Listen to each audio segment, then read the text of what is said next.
Hey guys, welcome to this week's episode of Games Like Zelda. This is actually the second time I've recorded this video. The first time it turns out I accidentally had it set on too low frame rate.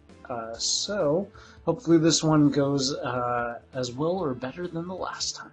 And I don't think too many people have heard about this game. It's this game, Guardian of Paradise. Now, the reason why I feel like it's definitely a Zelda clone is because everything about it feels extremely Zelda-like. The graphic style is almost identical to something that you'd see in A Link to the Past or Minish Cap. Just the slightly cartoony, slightly goofy vibe feels very Zelda-like.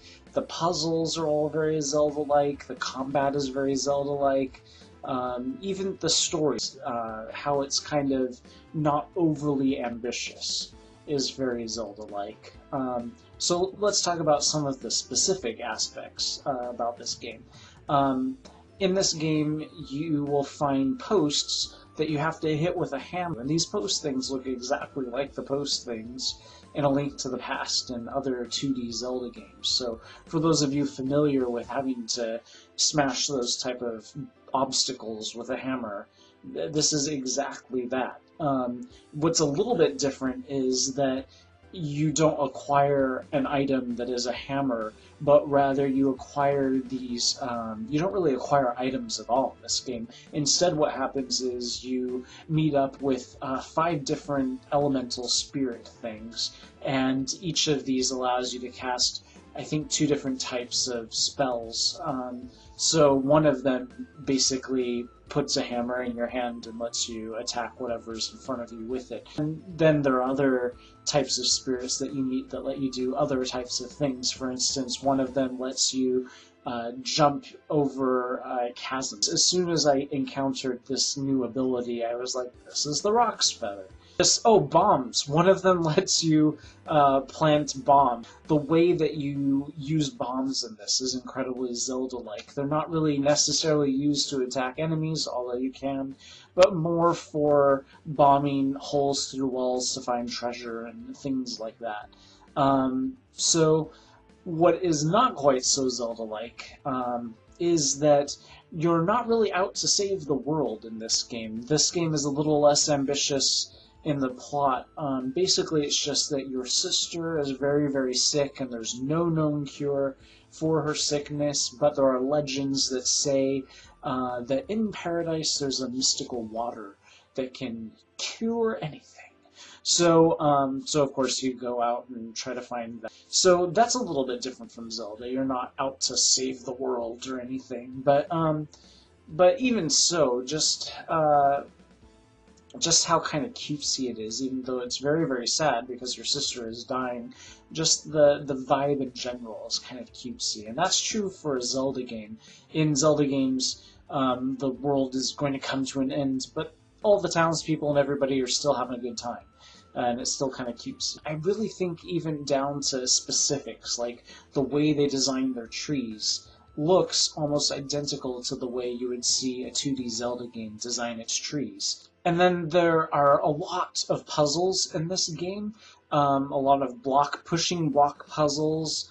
Where do we recognize those from?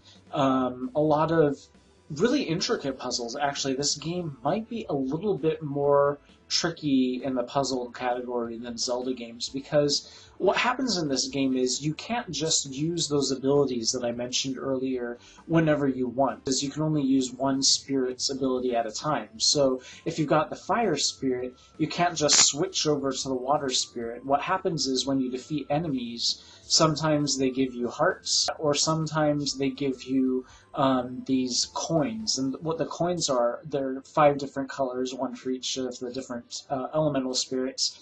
And so if you've already encountered the water spirit at some point in your journey, then if you defeat aqua-type enemy, like a fish, chances are that's going to give you a blue coin, in which case it will switch your ability over to water. So you've got to think through the puzzles really well ahead of time, because sometimes rooms will be designed in such a way that you'll have to use 3 different types of abilities just to get through that room, and so you'll only want to attack those enemies or pick up their coins in a specific order. This can get really tricky. It stumped me on several occasions. For instance, when I go into a typical Zelda room, I just kill all the enemies as fast as I possibly can.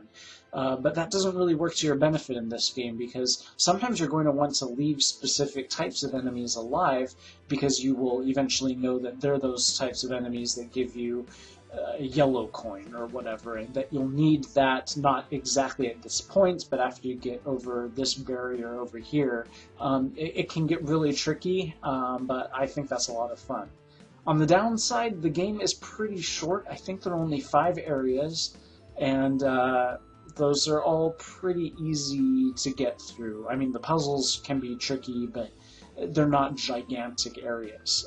So, I don't know, I kind of enjoyed that fact, because I'm not the sort of person that likes playing a 60-hour plus game. If it's more than 25 hours, I start to get a little antsy.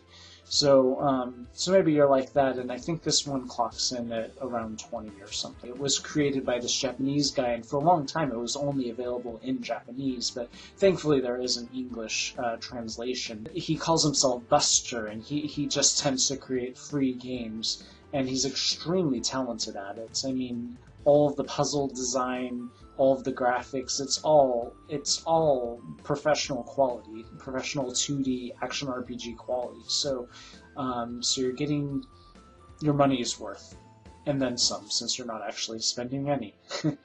I really feel like if you just slightly tweaks the graphics and slightly tweaks the main character to look like Link, it would be a Zelda game. So be sure to check it out. That's it for this week in Games Like Zelda. Next week we're going to be talking about one of my favorite games of all time. So it was obviously inspired by Zelda in a lot of ways, but then did its own multiplayer aspect, and then it turns out Four Swords kind of ended up doing some things like that. So we'll be checking out that game next week. See you then, guys. Bye.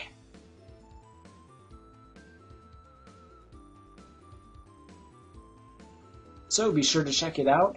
That's it for the